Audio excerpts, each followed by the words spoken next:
Salut à tous, on se retrouve sur Polo 5. Donc c'est pour le test du Samsung Galaxy S7 Edge. Donc au niveau du physique, on est sur un contour en aluminium. Voilà, l'arrière est en verre qui malheureusement conserve les traces. Donc je vous conseille vivement d'acheter une coque. Niveau de la taille de l'écran, donc sur le S7 Edge, on est sur du 5,5 pouces et sur le S7 tout court, on est sur du 5,1 pouces, pardon. On est sur du Android 6.0.1.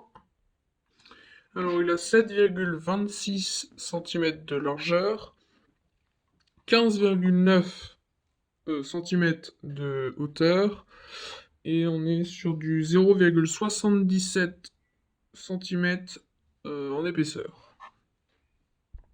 Au niveau de l'écran, on est sur un Quad HD Super AMOLED. La définition de l'écran est de 2160 x 1144 pixels. Voilà, on a une très bonne qualité photo, hein, un très beau rendu, avec des belles couleurs. Une bonne luminosité aussi, hein. La photo est fluide. Au niveau de la batterie, donc on est sur du 3600 mAh, donc une batterie qui tient, si on l'utilise normalement, un jour et demi à peu près. Alors la batterie n'est pas amovible, mais par contre, on a la charge à induction. On a la charge à induction, du coup, regardez. Voilà, là il charge. Maintenant, on va regarder un peu le physique du téléphone. Donc à l'avant, on retrouve le Samsung, le haut-parleur, la caméra frontale de 5 mégapixels. En dessous, on a la prise jack, la prise micro USB. Dommage qu'ils aient pas mis micro. Non, dommage qu'ils aient pas mis USB-C. Le haut-parleur et le micro. Sur le côté gauche, on a les deux boutons d'appareil photo, volume moins, volume plus. De l'autre côté, on a le bouton power. En haut, on a le tiroir SIM où on peut mettre une carte nano SIM et une carte micro SD. Voilà. L'appareil photo à l'arrière est de 12 mégapixels avec un capteur cardiaque et bien sûr le flash. Niveau stockage, donc il fait 4 Go de RAM. Il existe, enfin moi je l'ai pris en 32 Go. Il existe en 16, je sais pas, je crois pas qu'il existe en 64 Go. On a des fonctions franchement pas mal. On a le petit écran latéral qui est juste là, qu'on peut choisir s'il veut être visible. Donc en fait c'est tout simple, on peut mettre des applications pour que ça soit un raccourci. On peut mettre des actions aussi, des tâches qu'on peut réaliser, qu'on veut faire rapidement. On a aussi la petite fonction où on frotte. Attendez, voilà, aucune notification. C'est quand ça nous dit si on a des messages, voilà. On a aussi cette fonction qui s'appelle Always On Display, qui est très utile. C'est par exemple, au lieu de, par exemple, je sais pas si vous travaillez sur votre bureau, beaucoup de personnes appuient sur allument leur téléphone juste pour regarder l'heure. Là, c'est une fonction où la fonction Always On Display qui nous donne l'heure sans besoin d'allumer notre téléphone. Au niveau du Bluetooth, on est sur du Bluetooth 4.2, ce qui est bien, très bien même. Ah oui, d'ailleurs, j'ai oublié de vous préciser, quand votre téléphone est à plat, et ben, une petite notification verte, ouais, il y a du vert sur l'écran latéral qui s'affiche, et du coup, on voit qu'on a des...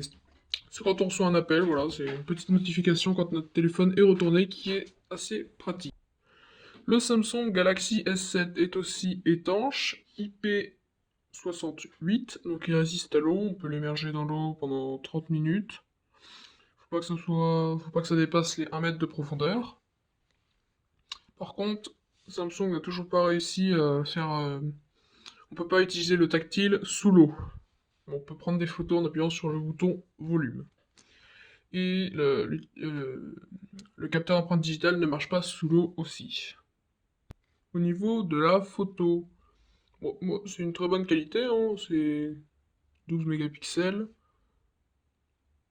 En zoom x6, c'est pas... Non, pardon. En zoom x8, c'est un peu flou, mais ça c'est flou, c'est normal. Donc voilà, la qualité photo, c'est bien, hein, on voit très très bonne qualité, avec l'écran plus... voilà. Ce jeu peut faire tourner tous les jeux du moment, il est très puissant. Il n'y a pas du tout de lag au niveau des jeux, hein, c'est très performant. Moi j'ai rien à dire, il marche très très très très bien. Fait tourner GTA San Andreas très facilement, enfin il peut faire tourner tous les jeux, hein, sans aucun problème. Les derniers jeux du moment, comme je le disais. Voilà, ça lag pas, hein. Au niveau du son, bon, là je suis qu'à la moitié là.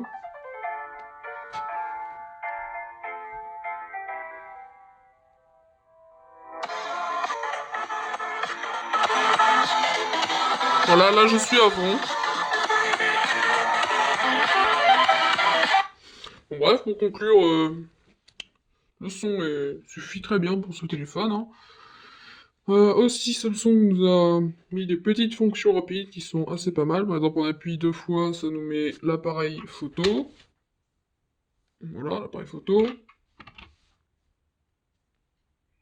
On a aussi, comme beaucoup de téléphones, la petite fonction pour aller dans les paramètres rapidement. Je vais le rappeler aussi, pour prendre une capture d'écran avec ce S7 Edge, il suffit d'appuyer sur le bouton Power et en même temps sur le bouton Volume moins. Et là, voilà, donc là, une capture d'écran, voilà. Au niveau du prix, on le trouve aux alentours des 359 euros. Voilà, il a des bons avis, hein, donc 4 étoiles sur 5. Moi je trouve que c'est un très bon smartphone qui répond à tous les besoins. Donc voilà, c'est à la fin de cette vidéo, j'espère que cela vous aura plu. N'hésitez pas de vous abonner et mettez un like. Et vous pouvez nous suivre sur Instagram.